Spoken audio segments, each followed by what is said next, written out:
சுக்கிரன் ராகு. அருமை குருஜி, சிறப்பு மேடம், நன்றி மேடம், சூப்பரா கொடுத்திருக்காங்க. சுக்கிரன் ராகு. இந்த சுக்கிரன் ராகு ஒரு ஆணுடைய ஜாதகத்துல இருந்தா, நான் வந்து செவ்வாய் ராகு ஒரு பெண் ஜாதகத்துல இருந்தா என்னன்னு சொன்னேன். ஆண் ஜாதகத்துல இருந்தா கண்டிப்பா ஒரு பெண்ணால பிரச்சனைகள், ஒரு பெண்ணால கண்டிப்பா ஏமாந்து போகிறது, லவ் ஃபெயிலியர் ஆகிறது, கெட்ட பேர் வாங்கிக்கிறது, பொருள் இழப்பு, இது எல்லாமே கண்டிப்பா உண்டு. இது நிச்சயம் இருக்கு, அது யாருமே இல்லைன்னு சொல்லவே முடியாது. அதுலயும் பாத்தீங்கன்னா அந்த தசாபுத்தி நடந்துச்சுன்னா அது நீங்க இப்பவே அந்த தசாபுத்தி காலத்திலேயே நிறைய விஷயங்கள் அனுபவிப்பீங்க. ஏன் அப்படின்னா சுக்கிரன் ராகு வந்து பெண்ணுக்கு பேராசையும், ஆணுக்கு பாத்தீங்கன்னா ஒரு தேவையில்லாத தவறான ஆசைகளும் உண்டு பண்ணி கொடுத்துரும். இது நிச்சயமான ஒரு நிர்ணயிக்கப்பட்ட ஒரு கிரக சேர்க்கை. அப்ப இந்த ரெண்டு விஷயத்துல நீங்க கரெக்டா போனீங்க அப்படின்னா இது உங்களை கரெக்டான வழியில கொண்டு போகும். அடுத்து திருமண வாழ்க்கையில சிக்கல்கள் நிறைய உண்டு பண்ணும்.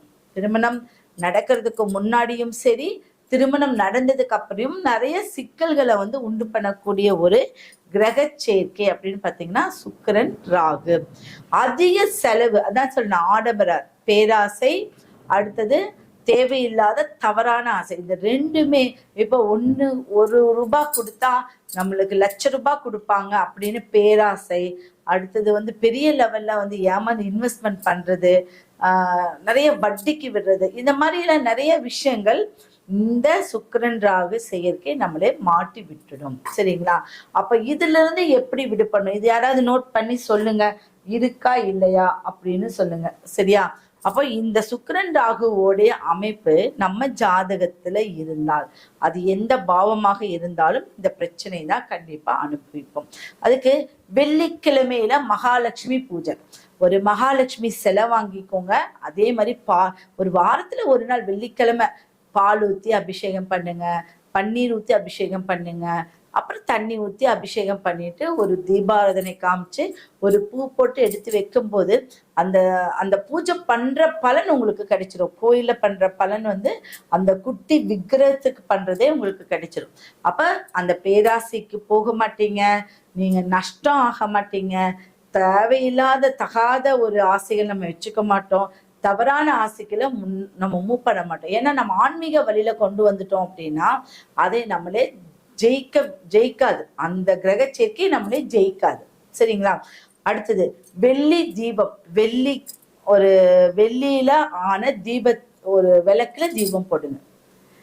புரியுதுங்களா? அந்த ஒரு வெள்ளி விளக்குங்கிறது ஈர்க்கக்கூடிய தன்மை, நான் போன எபிசோட்ல சொன்னேன், ஈர்க்கக்கூடிய தன்மை வந்து வெள்ளிக்கு நிறைய இருக்குன்னு. அப்ப வெள்ளியில ஆன விளக்கு நீங்க போடும்போது கண்டிப்பா உங்களுக்கு நிலைத்தன்மை கிடைத்துவிடும். கெட்ட விஷயங்கள்ல இருந்து தப்பிக்கக்கூடிய ஒரு அமைப்பு இருக்கு.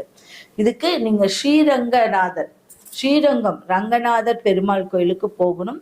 அடுத்தது வந்து கஞ்சனூர் சுக்கிர பகவானுடைய ஸ்தலம், கஞ்சனூர் சுக்கிர பகவானுடைய ஸ்தலம், அவர்கிட்ட நீங்க போயிட்டு வந்தா இந்த ரெண்டு விஷயத்திலுமே தப்பிப்பீங்க. புரியுதுங்களா?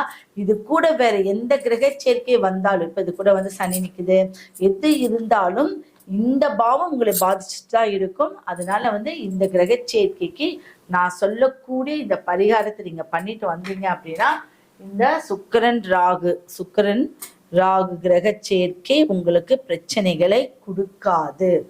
புரியுதுங்களா? நோட் பண்ணிக்கிட்டீங்களா?